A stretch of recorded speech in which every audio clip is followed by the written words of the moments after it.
brain has two different decision-making modes, and most designers don't realize they are constantly switching between them. Worse, they often use the wrong mode for the wrong type of decision, which is why some design choices feel impossible and others feel obvious. In this video, I'm going to show you exactly how to recognize which decision-making mode you need for any design problem and how to avoid the traps that lead to bad design decisions using the simple 3-step framework that I have developed over time in my role as a senior product designer at Monzo Bank and my previous role at Deliveroo. This framework will make your decision-making faster and more confident. But first, you need to understand what's really happening in your brain when you make design decisions.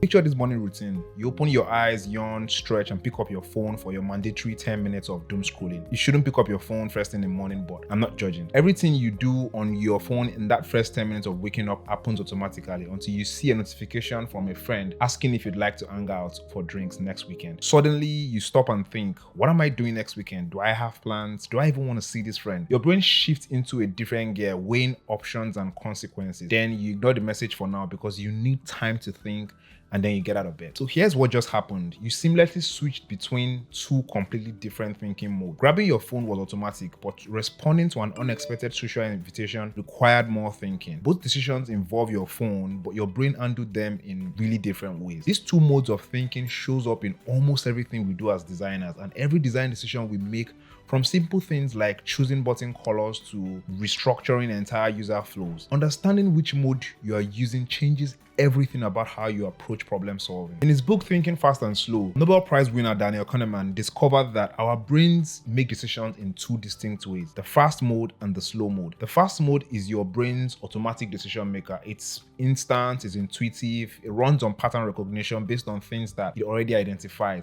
So when you look at the layout and immediately you think the spacing needs to be tighter or you think the font feels off, that's fast mode making a selection without any conscious effort. The slow mode is your brain's analytical decision maker. It's deliberate, it's logical, it requires a bit more concentration. And when you're weighing whether to use a modal or a slide out panel based on the research finding, that's slow mode carefully walking through the options. And here's what this looks like in real design work.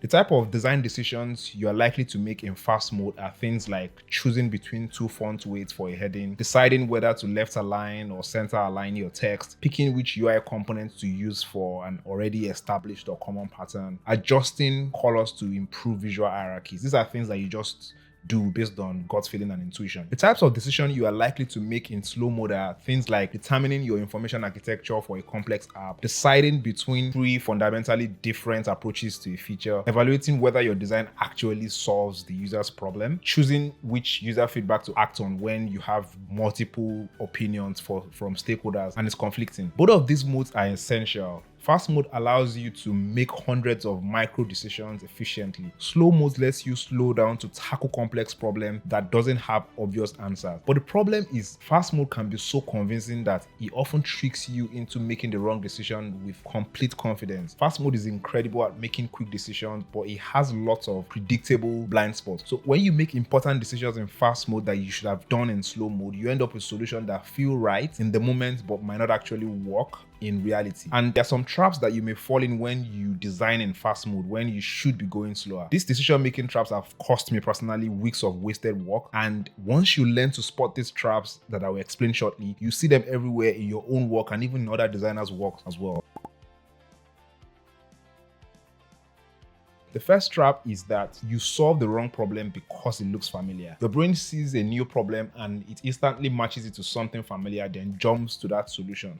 For example, let's say John, a mid-level designer at an agency, has designed a really great dashboard for financial advisor. The dashboard has like dense data and it's data heavy and it worked perfectly for the clients. Now, John's next project is to design a dashboard that helps teachers to grade their students. So he uses the same dense data heavy approach without realizing teachers need something quite different. The decision feels right because John has made it successfully before, but the context matters and designing in fast mode doesn't pay much attention to context. Instead, he uses familiar patterns. The second trap is that you fall in love with your first idea. Designing in fast mode helps you develop an idea you like quickly and then unconsciously filters everything else to support that idea. For example, in user research, you remember the users who loved your concept but could downplay the ones that struggled with it. It's not like you're being dishonest. Your brain is just biased towards your first idea because it's tricking you into getting stuck in fast mode so you can use less brain power. So your brain is actually just trying to be efficient. It's doing its job. The third trap is you let recent trends override good judgment. So let's say you read a case study about how Spotify used a particular design pattern. So suddenly that design pattern seems like the answer to every problem. And it's the classic scenario of assuming every problem is a nail because you have a hammer, or using AI as your solution to every problem because it's the new trendy technology. Recent memories feel more important than they actually are, and this cues your decision making. So how do you know when to trust your gut and design fast and when to slow down? That's exactly what the next framework I'll talk about solves. This three-phase framework has transformed how I personally approach design decisions. It's the difference between spending 3 hours on a decision that should take 10 minutes or 10 minutes on a decision that should take 3 hours. Without a framework, you're just guessing at which mode you should use. And sometimes you overthink simple decisions, and then sometimes you rush complex ones. The framework removes the guesswork and helps you match the right thinking mode to each decision. So think of this like a GPS for your decision making. It tells you which mode you need based on where you are in the exact process. The first step of the framework is to start with slow mode for these scenarios. Whenever the problem isn't clearly defined yet, whenever you don't understand the user's context or constraints, whenever stakeholders have conflicting opinions about what is needed, whenever you're working in an unfamiliar domain or for a new type of users, or whenever the decision will significantly impact the user experience, this is when you need to step out of Figma and step into the real world to ask questions like, what problem am I actually solving? What does success look like? What do I need to understand before I explore solutions? For every minute that you spend designing in Figma, you should spend like 5 to 10 minutes finding answers to this question before jumping into Figma. So let's say you are designing a checkout flow and you are likely to spend 10 hours in total in Figma.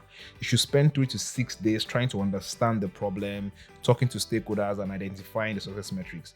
Don't just rush into Figma without having answers to this question. Like the 3 to 6 days analogy is just like an example. But what I'm trying to say is you spend more time than you actually spend in Figma trying to uncover the problem. The second step of the framework is to switch to fast design mode for these scenarios where you clearly understand the problem you're solving, where you need to generate multiple options quickly, where you are working with familiar patterns and standard UI components, or you are making visual refinement decision, or maybe time is a major constraint and you need to make progress really fast. Now you can trust your intuition, sketch rapidly with as little editing as possible. This is the time to use the patterns that you already know work and then make visual decisions based on what feels right. You need to be able to generate as many ideas as possible instead of perfecting one when you are in fast mode. Using the checkout example again, now that you understand the problem you want to solve, you can switch to fast mode to explore quick solutions. Sketch as many different layout approaches in as little time as possible. This is not the time to start overthinking. You just want to get as many options and ideas out there as possible so that you don't fall into the trap of falling in love with your first ideas. The third step of the framework is to return to slow mode in scenarios where you now need to choose between multiple concepts. You need to validate whether your solution actually works. In scenarios where you are making decisions that impact usability or accessibility, or you need to explain your rationale to stakeholders, or you're finalizing the details before development. Now, you can take your checkout flow sketches back to slow mode, evaluate each against success criteria, which one actually addresses the user's problem you've identified. Your favorite design might not be the one that works best, but designing in slow mode here helps you make that call objectively. Notice the rhythm: slow mode to understand, fast mode to explore, and then slow mode to evaluate. This rhythm prevents both overthinking simple solutions and rushing into the wrong solution. Now, there's a tool that can make this framework even more powerful or completely derail you if you use it wrongly. And it's the obvious elephant in the room: AI. It's an inevitable topic at this point, so yeah, I have to cover that. So what role can AI tools play when switching between slow mode and fast mode as a designer?